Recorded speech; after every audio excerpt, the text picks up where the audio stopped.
Well, with this whole refugee news and what's going on around the world, if you look at Sweden, Denmark, US, so you have to ask a question with the politicians or administrators who make this decision to do a humanitarian work. Tell them to use their salaries, their cars, their families, their resources to help them. But why do they have to spend the taxpayers' money on these things when their own people are suffering? They don't have a lot of homeless people in US, UK, in Europe.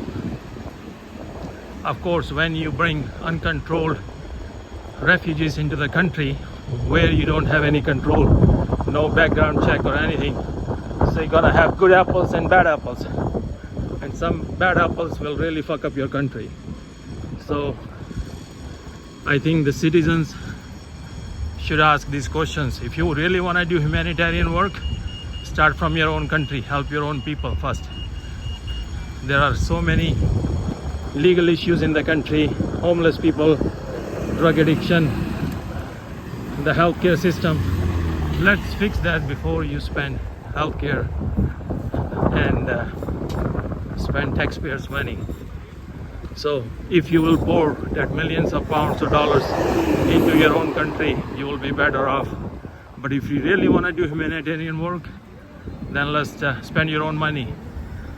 Tell those to politicians and administrators they can use their own resources for those. But it's not worth to spending taxpayers' money on these things. St. Albans Park, pretty nice. But let's talk about the immigration. If you really want to help somebody, first help yourself or your family, and then you go help other people. So with the immigration and whole refugee, modern slavery, so it more looks like politicians or administrators, they're just maybe receiving a kickback or something.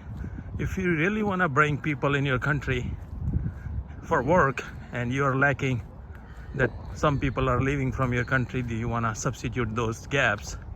So then open an ad, train people in other country, and then give them fair salaries. So that's called help. Or empower the people, empower the civil war victims, maybe invest in their country so they don't have to leave the country, they stay close to their families. So that's one way of humanitarian work and helping the other people. But you have to do it in a more organized way and empowering their local people so they stay connected within their country. And you can build hospitals, schools, factories, so they can stay and work and prosper in their own country. But if you cannot do those things, then do it in a more organized manner, giving an ad, training those people, telling them what's the culture in other countries. So that's a real help. But bringing them, giving them false hopes, and then they